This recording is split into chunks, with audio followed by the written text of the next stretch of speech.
აი არჩევნებზე მინდა ბატონ გიორგი კითხოთ ბოლომდე არა ვიცით ვინ მიიღებს ვინ არ მიიღებს მონაწილეობას ერთი რაც ვიცით კახარიას პარტია გეგმავს ლელოდანაც არ არის კატეგორიული უარი ნაციონალური მოძრაობა ძალსახათამობს უარს გირჩის მიიღებს საბოლოო ჯამში აი რას ელოდებით აი ამ არჩევნებისგან თუ ნაციონალური მოძრაობა აქამდე მთავარ ოპოზიციურ პარტიად ვის მოწოს ვინ ითვლებოდა ნაციონალური მოძრაობა ანუ ახლა შეიძლება ქვეყანაში აი ამ ადგილობრივ არჩევნებმა მით უმეტეს თუ ნაციონალური მოძრაობა არ მიიღებს მონაწილეობას რომ გამოიხატოს რომ სხვა არის უკვე ქვეყანაში მთავარი ოპოზიციური პარტია და არა ნაციონალური მოძრაობა ამ არჩევნებზე შეიძლება ეს სურათი მივიღოთ თვითონ კონკრეტულ ნაციონალურ მოძრაობას რაც შეეხება ნუ წინ არჩევნებშიც გამოჩნდა ხო რომ ნაციონალური მოძრაობა იმას გადაასწრო უბრალოდ ეს ჩვენთვის ეს გუნდი ეს რადიკალური ეს მაგრამ მაგათ მაინც ერთად აღიქვება და ნუ ერთიანი კოლექტიური ნაციონალური მოძრაობაა ეს ჯგუფი მაგრამ მათ არჩევნებში მონაწილეობას რაც შეეხება ხა სიმართლე გითხრათ მიიღებენ თუ არ მიიღებენ შეიძლება ამას დიდი მნიშვნელობა არ ქონდეს ზოგადად საერთოდ ზოგადად ვამბობ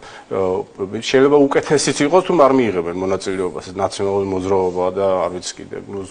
დარწმუნებულია რომ მაინც მიიღებენ საბოლოო ჯამში მაგრამ ამ ვერსიას რო გავყვეთ ხო იმიტომ რომ საერთოდ ამ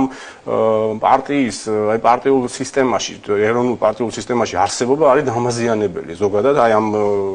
ცნებისთვის რასაც გვინდა პარტიულ სისტემას ამ პარტიის ну აგზავა ეს ჩვენი მისაღები გადაწყვეტილება არ არის ჩვენ თulit რომ ზოგადად ამ პარტიის საქმიანობა არა კონსტიტუციურია ეს გადაწყვეტილება უნდა მიიღოს საკონსტიტუციო სასამართლომ და რა თქმა უნდა ჩვენ ამას აუცილებლად გავაკეთებთ შესაბამისი სარჩელის მომზადება და იქნება საკონსტიტუციო სასამართლოსადმი მიმართვიანობა მაგრამ მანამდე მათ შეუძლიათ ეს მოხდება არჩევნების მერე ამაზე ჩვენ ვისაუბრეთ რომ დროშიც შეუძლებელი არის ამის გაკეთება არჩევნებამდე აი თუ მართლაც რაიმეს თავი აქვს მოდით ესე თქვა გამოვიდნენ და აჩვენონ არჩევნებში რას წარმოადგენენ და კიდევ ერთხელ დარწმუნდებიან იმაში რომ საზოგადოების მხრიდან მათი მხარდაჭერა სულ უფრო და უფრო აი მინიმუმამდე დადის. აი ფაქტურად განულებული პარტია არის ეს. ეხლა გარდა ამისა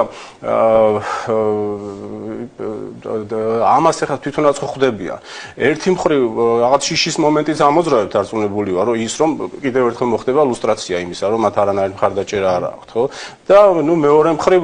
აი რომ დაუფიქრდე ეხლა ამ ასე საპროტესტო აქციების თავარი მოთხოვნა რა არის? მოთხოვნა არის არჩევნებში მონაწილეობის რიგარეში არჩევნების დანიშნა. აგერ არის არჩევნები და გამოვიდნენ და მიიღონ მონაწილეობა თუ რამე შეუძლიათ. პარლამენტიდან და რა ადგილობრივი არჩევნები მესმის რომ ეხლა ამათ რიგარეში პარლამენტის არჩევნები უნდათ, მაგრამ რა მნიშვნელობა აქვს მხარდაჭერა პოლიტიკურ პარტიასთან მიმართებაში გამოჩნდება თვითმმართველობის არჩევნებშიც და აჩვენონ თავისი თავი. და მათვისაც თუ მართლა მათ აქვს რაიმეს იმედი და გარანტი მოლოდინი რომ საზოგადოება მათ ხარს დაუჭერს ხო შემდგომ უფრო მეტად უფრო ის გახდება ესე ვთქვათ მათი მოთხოვნა საპარლამენტო არჩევნებთან დაკავშირებით ხო მეტად რაღაცებს ხელმოსაკიდი მათთვის ხო მაგრამ ნუ რეალურად სიმართლე არის ის რომ არც ხარდაჭერა აქვს არც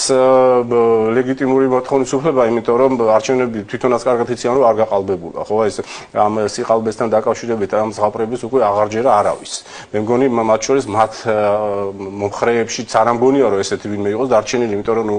ელემენტარულად თუ აზროვნებ ადამიანი მივხვდები რომ არანაირ გაყალბება ეს არის მოგონილი რაღაც აღქმებზე აგებული რაღაც ასე ვთქვათ